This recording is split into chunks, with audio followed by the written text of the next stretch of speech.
This is a show for grown-ups. And they say bad words. And they say bad words. Say final warning. Final warning.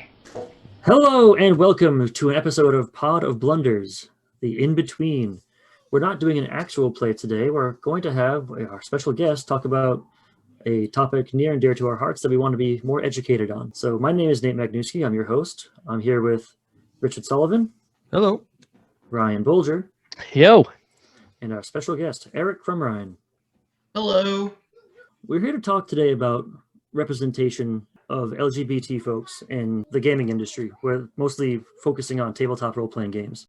So Eric, one of the reasons I wanted you on the show, besides just because we're buddies and we have been for a decade, was because I know you do a lot of education around this in your day job. Can you speak to that a little bit? Yeah, so I work in higher education, and I've been doing diversity and inclusion work has been part of my roles that I've had in higher ed. I think more or less the entire time that I've worked in higher education. So I've done LGBTQ ally program trainings. I do a lot of diversity and inclusion retreats and workshops for student staff that I oversee, as well as kind of like ongoing professional development when it comes to diversity and inclusion topics. So, but I do a lot of specific work around LGBTQ issues and topics. And so I was happy to bring some expertise to the podcast for you. I use he, him pronouns. Actually, it is Nate Magnuski's fault that I am into D&D as much as I am from back when I first moved to Boston. And so I've been actively playing D&D and going to conventions and getting involved with a lot of different things, and coming at it from a lens of an LGBTQ person, I think just brings a different experience when you're playing games. Absolutely. And the rest of us are all cis het folks, when we might have really good intentions. I think we do have good intentions, damn it. I'll go out that far and say we're trying to be good allies, but we would need to educate ourselves. So thank you for being vulnerable and being here with us. Of course. First and foremost, what is representation? Why does it matter?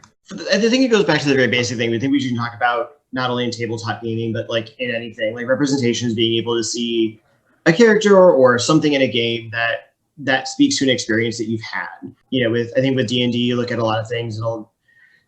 Campaigns are oftentimes rooted in a lot of heteronormative things. So everyone's straight. The world is built around the idea of men and women. And for me, the big purpose and important piece of representation is being able to dive into a world where you can play a character, or you can be involved in a game or an experience where your identity is going to be valued in some way. And it's part of the story, and it's integral, and it's important, and it's not just a bit, or in some cases it's left out altogether, which I think, especially in early iterations of a lot of tabletop gaming, was more the norm. Especially pre-made campaign modules and different things like that. Like it's important to be able to see representation of who you are in some capacity. And yes, it's a fantasy world, but there can still be queer people in a fantasy game, and there should be queer people in a fantasy game. If there are dragons, there can be queer people. Right. We allow suspension of disbelief for everything else in that world, but somehow having queer people is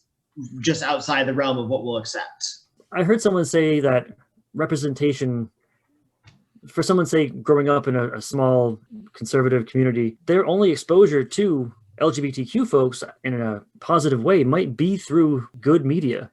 As a person who grew up in rural conservative America, I think that's a big thing. And I think nowadays, like you're getting more of that. But I remember when I was growing up, I want to say the first times that I can really remember seeing like people on TV that I identified with, beyond just being like white men. Like, of course, like as a white man, I could see white men everywhere, but being able to see someone who identified as gay was a different thing. And I remember, I think it was Will and Grace was probably the first thing that I really saw that had that kind of content, and it was an opportunity to engage people in a conversation and be able to talk about things and, relate to characters in certain ways that maybe other shows weren't affording, and being able to see things on a screen that was like, oh, who I am is normal, and who I am is a valid person. And here's people on the screen that are, embodying that experience that I'm having right now. I think, in 2021, there's a ton more representation than there was, back in the late 90s, but it still has, you know, a ways to go. But I do think that it is important when someone can see a character that they can identify with in media. And yeah, that might be the only glimpse of something that they get, but it gives them something. We're getting more and more examples of good representation. What does good representation look like to you? It's easy to talk about a little bit of like maybe what's not great representation sometimes. Sure. And so I think starting on that side of it, you know, it's when you're reading, and I'll use like pre-made campaigns, because I think when you're building your own world, I think that's a different experience. And when you're picking up campaign stuff and you're, you know, sifting through and you're looking at NPCs, you're looking at side adventures or different characters, you know, and you think you found the one gay character and they're the drama actor, or they are, you know, embodying some sort of a stereotype, and it's not 100% clear that they're gay, but like they're coded a bit, right, so you can kind of pick up on it, but nothing about that experience is fleshed out, or nothing about that identity is given any voice other than kind of like maybe nodding or like joking about it in certain ways. And yes, again, like sure, it's there, but it doesn't feel good. Versus, I think, you know, for me, what good has been, or what I've seen that's been good, I actually backed a Kickstarter 2 years ago that was a complete LGBT playable with D&D 5e. And, you know, it had this richness of, and some of it was leading into like being campy and having fun, but like having characters that aligned with ideas of queer culture and had interesting stories and had nods to things that as queer people, you're gonna read that and you're gonna understand it and you're gonna have a connection with. So I think that's, for me, that's the big thing, is like, are you giving this person an experience and a story that is meaningful and making them a well-rounded character, and not just making them a tokenized, we've got one gay character in this module that we're playing, but they don't actually get anything and they're not actually important. And it's kind of a thing you could miss if you're not looking for it. And I do think, you know, I think in D&D, I think one of the big challenges is if it's a homebrew game that someone's doing, you have more opportunity for that, to really let your players dive in and have fun with that. And, you know, when I play with folks and it's predominantly queer groups that I'm playing with, that richness presents itself because we bring that to the table and the DM allows that to happen. And so I think for me, I've found more enjoyment in the homebrews and the more open storytelling where we get to bring that into the game itself.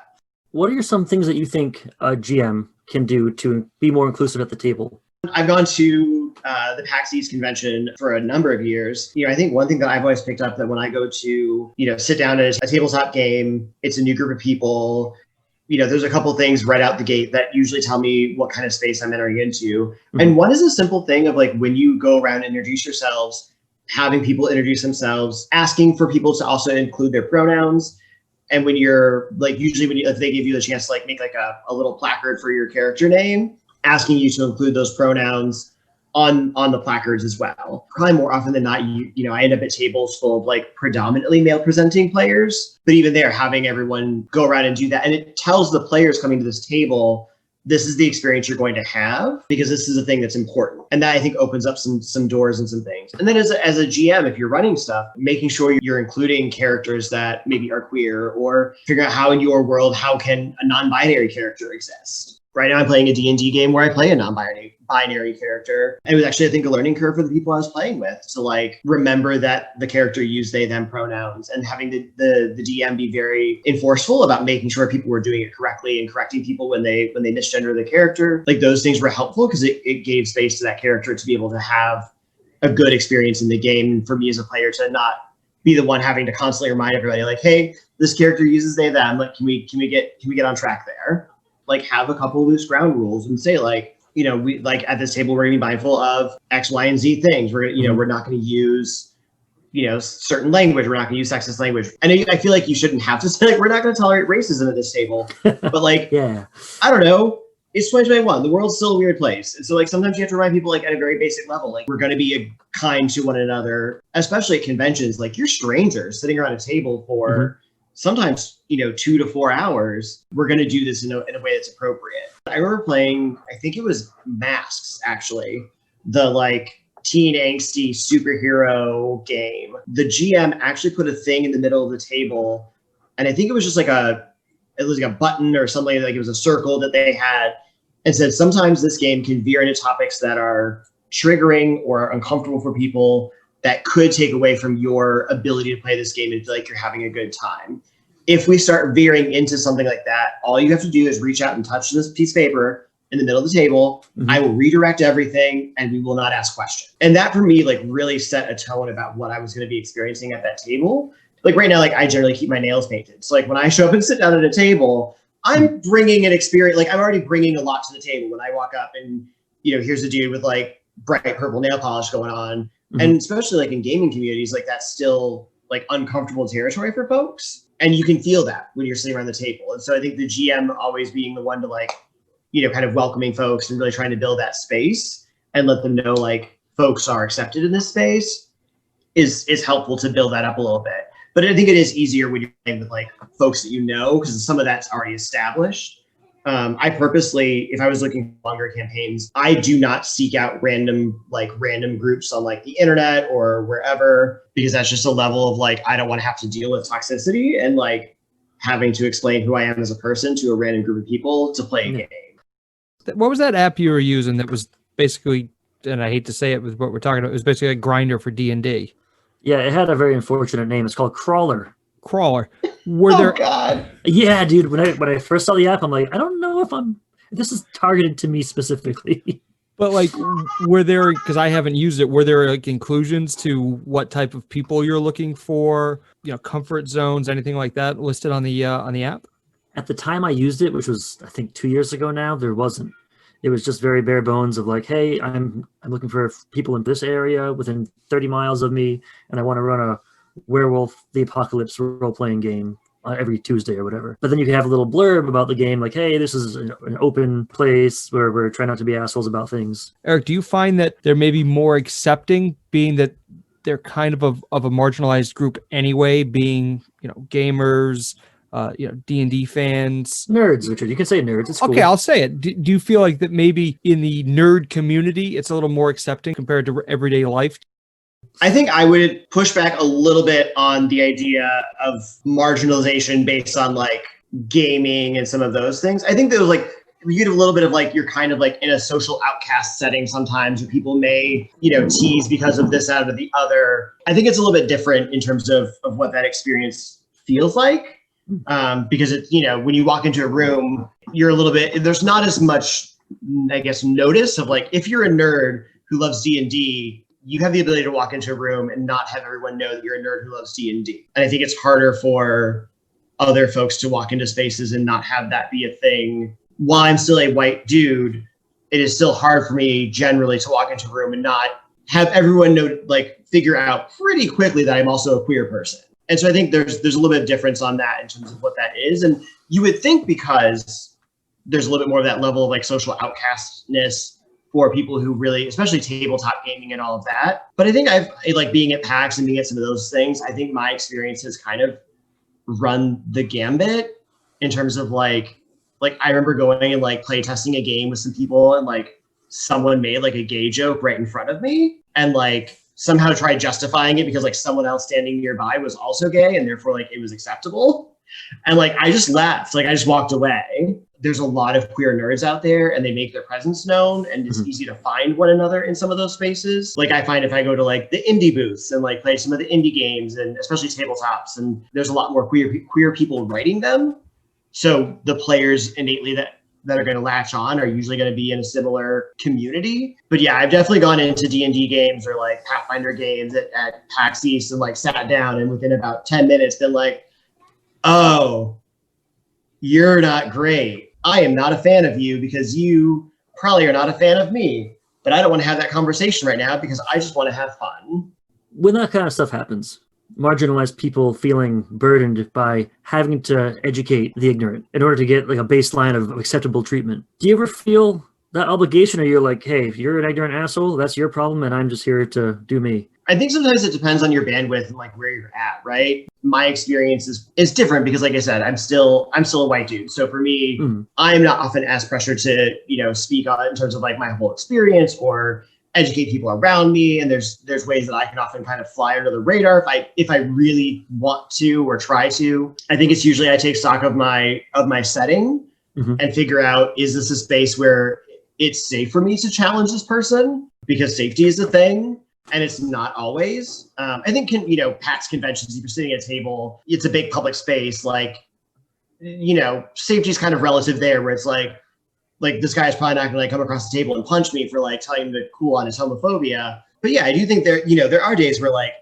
maybe this is the third table you've sat down at, and for the third time someone says something and you're just like, you know what, it's not worth it.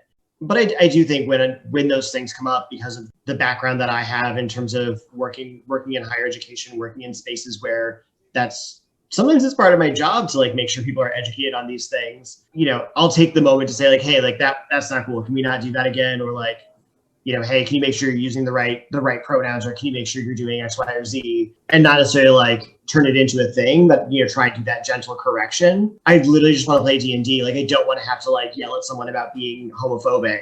I don't know all the other players, and it's possible that someone else at that table might be in a space where they're not comfortable to speak up for themselves. And that's across the board, right? That's sexism, that's racism, that's homophobia, that's all of it. By me not correcting somebody's behavior, it tells everyone else around the table that I'm permissive of it. And I don't want that.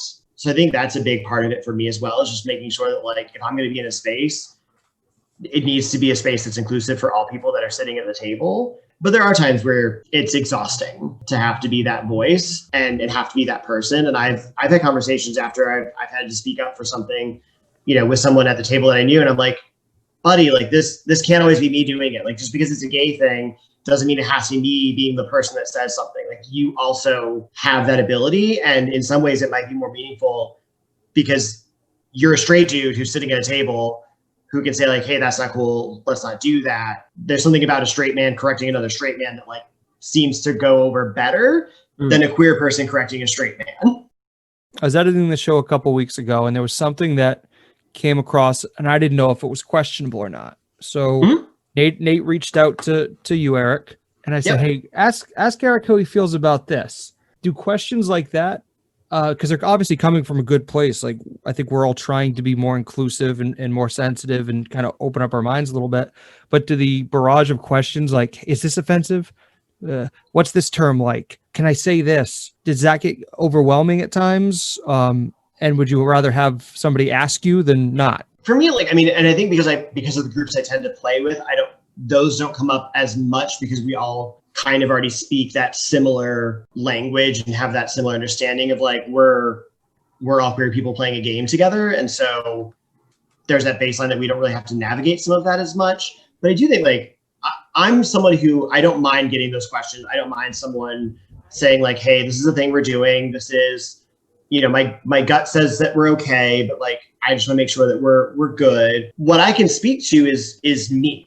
I can hear what you're saying. I know who you all are. I know intentions, etc.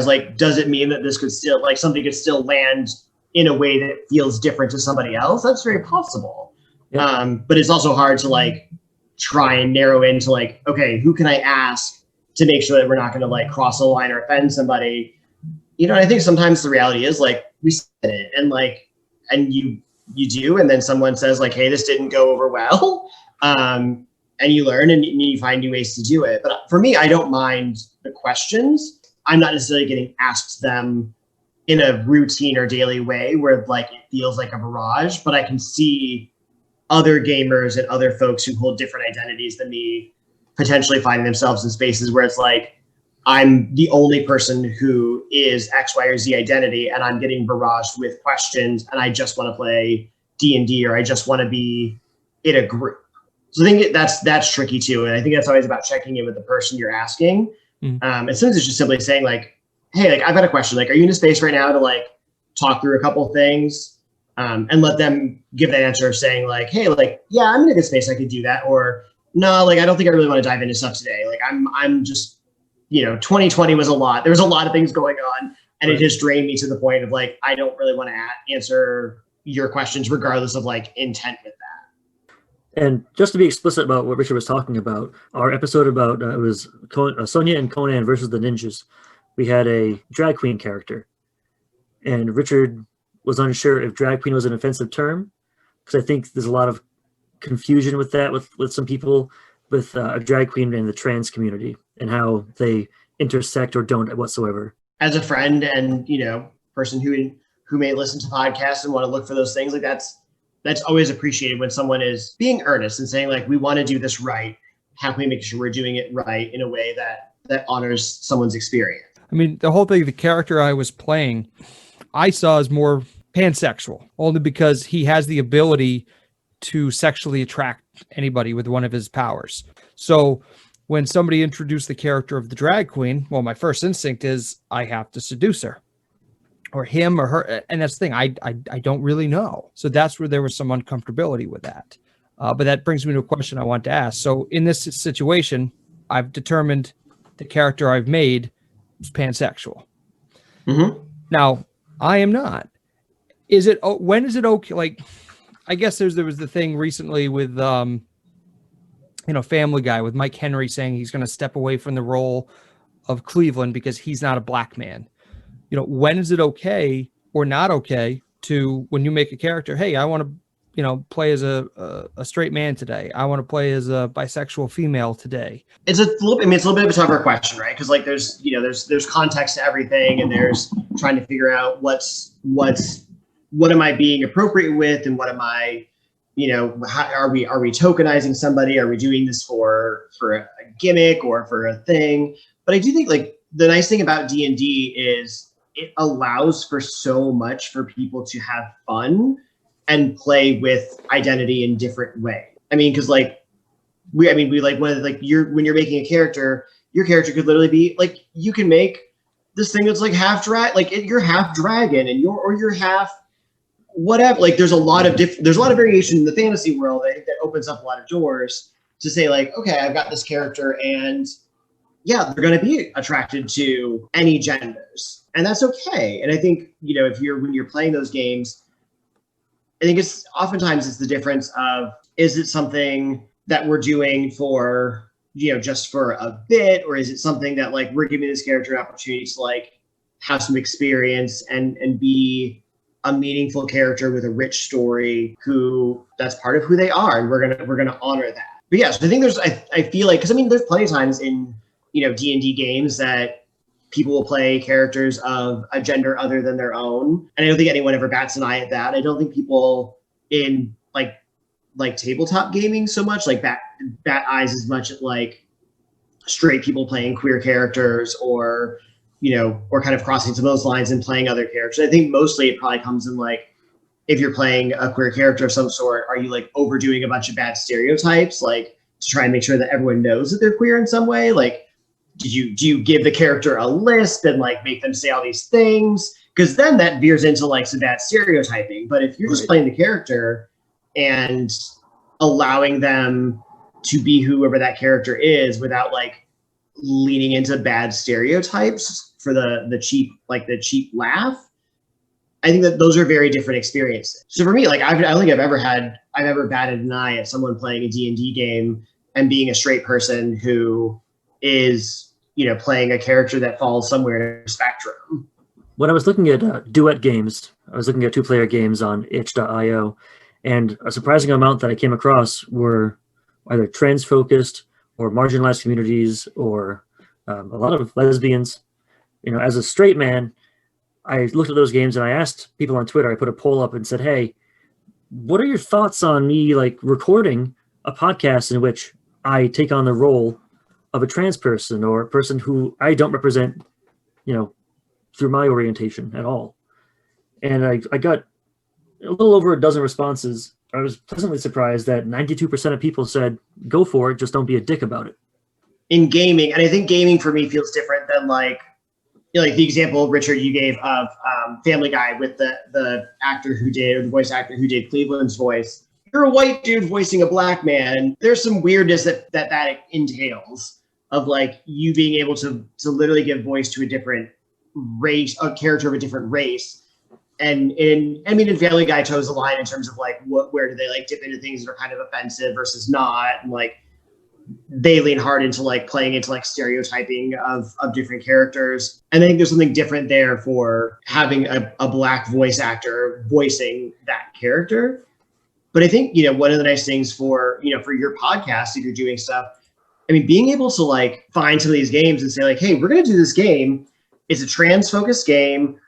We're going to play. We recognize like none of us playing are trans, but like, we're going to highlight this game because we think it's really cool. And we really think people should be playing it. And I think that is going to elevate the game itself and get that game a little bit more recognition, which is probably helpful for any indie game publisher, someone playtesting their game or having fun with it. And it gives that opportunity for folks to try out new things. And again, I don't think that's a bad thing when it comes to games, in terms of at least like what I've seen and what I've experienced when playing stuff. One of my worries when I asked that poll, I've played dwarf characters, Aasimar characters, whatever. If I say something stupid about them, I'm not going to get a real life Aasimar coming at me, telling me that I'm an asshole and they're not going to enjoy the podcast. I understand like, hey, it's a fantasy world. You can be whatever you want. There's real world implications playing real world people. You know what I mean? Going into it and being like, okay, I'm playing this character who is a trans man. And sometimes it's a little bit about like, what about that experience is relevant to this story? And the reality might be like, maybe it doesn't come up very often. Like I said, I'm playing a D&D game right now where I've got a non-binary character. I don't identify as non-binary. It's not a thing that comes up very often, aside from like maybe having to correct people on pronouns, but it's still part of that character. It's still part of the story that I've built around them. How does this impact the story? What does that look like? And how can I make sure I'm doing this in a way, especially, doing play testing and recording and putting it out there for more people to hear and consume, not being a jerk and not leading into like weird jokes and things about it. It's possible that you say something and you, like I said, you step in it a little bit and then someone maybe checks you and you go, hey, cool, got it.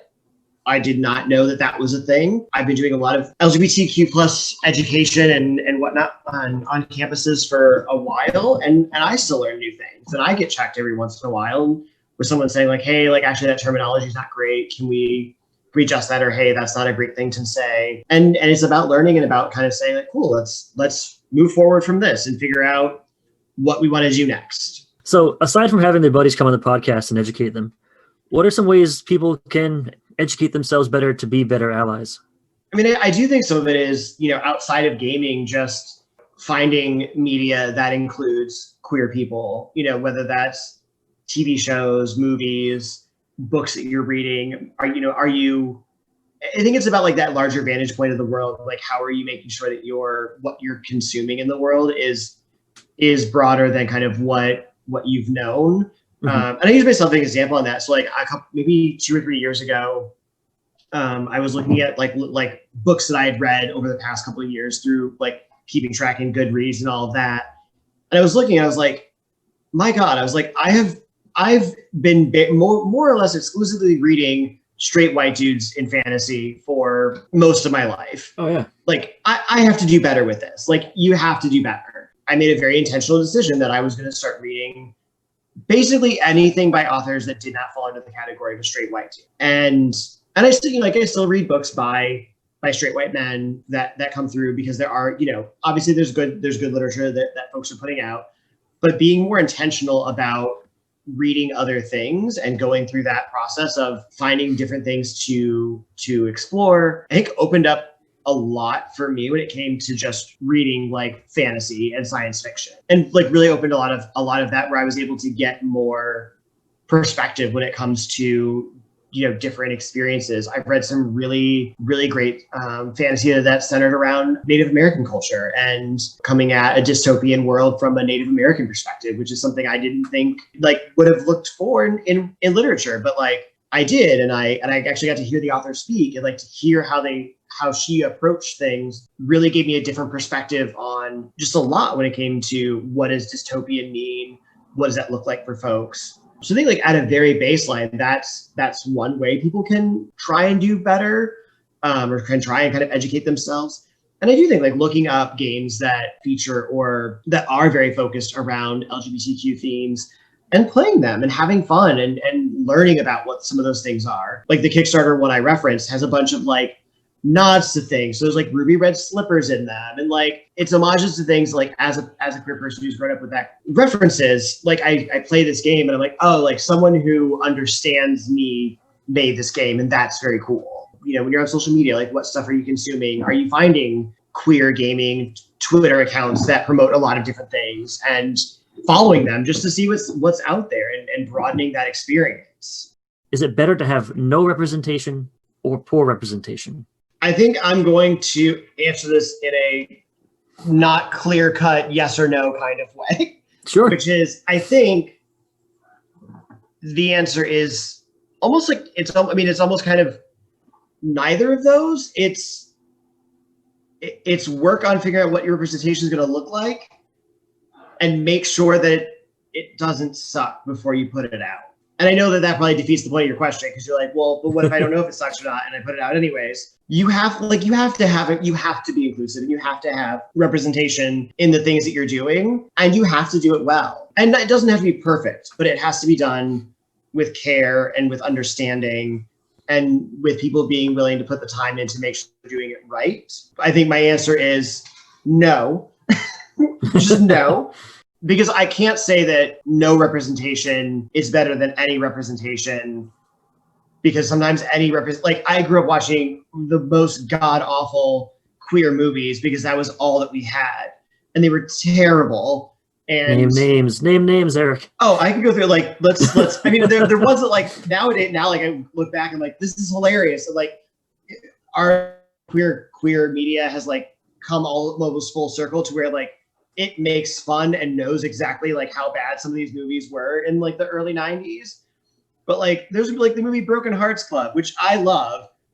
It features a ridiculous all-star cast, but it's such a weird plot of like people, like it's one of those ones you watch, you're like, yep, no one, not a single, well, I think there's like one or two gay characters, like gay people in the movie, but like no one like put a lot of effort into this. And there's plenty of others that like you go through and you're just like, no one thought that this movie was actually gonna get any traction. Being inclusive and having representation, I think in 2021 is an expectation that everyone should have for the work that they do. And I will we'll make a bold declaration here. I think if you are doing games and you are doing tabletop games, you are doing role-playing games, you're doing any kind of, video games, whatever it might be, inclusion needs to be your baseline. And then there is the expectation that you are doing it well and you're doing it right. And if that means consulting and paying someone to come in and work with you to make sure that if your story is focused around a certain culture and that culture exists in real life, that you are consulting with folks from that culture, you're paying those folks from that culture, and you're doing it well. So I think I've gotten to the point where I don't accept the answer that inclusion or being inclusive and having representation can't happen, or what, like it's better to not have any than have bad. And I think at this point we've hit a threshold. Like you have to do it to the best of your ability, and making sure that you're doing it with the right people at the table to make sure it's happening. And there are a lot of really cool games and things that are out there. One that I'll mention, it's a little bit outside of LGBTQ specifically, Swords Fall, but it is a tabletop RPG that is an Afro-punk sci fantasy universe. It is a Black writers table, artist room, etc. They put out a lot of really cool stuff, and that's an example of like we have this stuff that's coming out that is super awesome, that folks are doing, and there should be more of it, and there should be more folks being included in that process. I was watching an interview with the guy Steve Kenson. He's a writer for Green Ronin Publishing. They make Fantasy Age and Mutants and Masterminds, and make that role-playing game as well. And he's a gay man, and he brought up a thing called tragedy porn with LGBT characters specifically. So you're familiar with this concept? I am. Okay. So you essentially, many writers only include gay characters with awful, horrific backstories of strife and misery and abuse. Eric, why does this exist? Going back to when I talked about like all that media that I consumed growing up, when you're looking for examples of what does a queer character look like, or what experiences do people get to view LGBTQ people in? And for so long, you only were seeing them in tragedy. Movies like Philadelphia, Boys Don't Cry with Hilary Swank, where you had a trans character that she was portraying who gets murdered. Like everything you see is about the tragedy of our experience, which is, you know, coming out and how does that, you know, how poorly that goes, and you're kicked out and disowned and all these awful things happen to you, or you get AIDS, or I mean, I literally would go through like Netflix movies or whatever, trying to find something to watch. And it's gotten a little bit better in recent years, but like you'd almost jokingly look at movies and be like, okay, so is this one where they're going to it's going to be a tragic coming out story, or are they going to get AIDS and die? Because that's what was happening. Like, you know, hate crime or dying of a disease, like those are your options. And so I think that when that's what you see in the media and that's what you're given, then that seeps into what you write. And, you know, in writing coming out stories or writing these tragic backstories on characters, because then, you know, if they're able to overcome, if they're able to triumph in the face of adversity, then like they've been able to prove themselves, and that's great. That gets into the tragedy porn thing you're talking about, which is like, we want to show, you know, somebody who is so terrible, like their life is awful, but like they've managed to persevere, and that's awesome. And it's like, but can't they just like have like a nice, like they came out and it was fine? Or maybe you're doing a homebrew world. Can you just have a world where like there are gay people, like there are lesbians, there are bisexual people, there are fans, like there are queer people in the world, and it's not a thing. And then you actually allow your queer characters to have other elements of their character be the most interesting part of who they are. And I think that's when you're doing gaming well, is when their queerness isn't the central focal point of who they are as a character. A good current pop culture reference that I think does it well is the show Schitt's Creek. Dan Levy, in an interview, said he refused to have a world where homophobia existed. And, you know, that has implications because, you know, it's supposed to take place in in quote unquote, like a real world. And right. Yet somehow like that's not an issue. And you get these fun story dynamics of like, you know, possible thruples and like having conversations about sexuality, and like Dan Levy having this great moment talking about sexuality is like how he likes wine. And video game wise, I would only, because it's the hot topic at the moment, would be Cyberpunk 2077, but I don't know if you've played it yet, Eric, have you? No, I kind of took a stance that I don't think I need to play it, and because it's got some layers of transphobia intertwined with it that I find uncomfortable. The character pronouns in that game are assigned based on the voice type that you choose. Which is not great, because for trans folks, the voice can be such a challenging barrier to overcome and feel comfortable with. And so having someone's pronouns be tied to their voice, as opposed to just allowing them to like choose their pronouns, like is a small thing, but it speaks to like a larger piece of like how this game may not have really taken intentional care when it came to trans inclusion. They were like fetishizing trans women. I think this is one that I'm going to skip until I hear something has been fixed about things that they've done. And I don't think that's going to happen, because their first priority right now is fixing the game to actually be playable. I haven't played it because my computer's a potato with a light bulb tied to it, but it seemed to me like a game, from what I've read about it, a game that they put an attempt at being inclusive, but didn't have anyone from the community they were trying to include on the writing staff, or like as a sensitivity reader to go through it and be like, you know what, this is where you fucked up, right here, here, and here, and this is how you can fix it. It just seemed like, hey, look, we did this. It's like, yeah, but you did it so wrong. Right. It's like, look, like you can choose your pronouns, but like it's tied to this very arbitrary thing, and that doesn't seem to make sense. Yeah. I don't understand why a game needs a character creator that lets me choose the size of my dick. I don't understand why that's a thing. Who picks the small ones? I mean, can you get like cool dicks in it? Like, can you get like 2 or like robot dicks, or is it just all regular human dicks? I think that's a good spot to end. Thank you so much for coming on and helping us get through this. I know it's murky. There's a lot of potential pitfalls, and you know, I really appreciate that you were here to help us. Yeah, I'm happy to be on and happy to speak to what I can at least. And thank you for allowing me to come over here and have some conversation with y'all. Next time you have you on, we'd love to have you play a game with us. Let me know. I would love to jump in sometime with y'all. Eric, where can people find you on the internet if they want to, you know, yell at you or sing your praises? And I know you're also a streamer now, right? Yes. Yeah. So We'll start with Twitch. So I do stream on Twitch. My handle on there is Falcon Wizard. And then on Twitter, you can find me at Crumrine. So ECRUMRINE. And those are probably like your two better places that you can spot me. If you have any questions or concerns about this episode or any of our previous things, you can reach us at potofblunders@gmail.com or at potofblunders on Twitter. You can also find us on Facebook /potofblunders and potofblunders.com, where you can read our content, see past episodes, get some cool homebrew. Have a great week. We'll see you next time, and may all your Ds be 12s.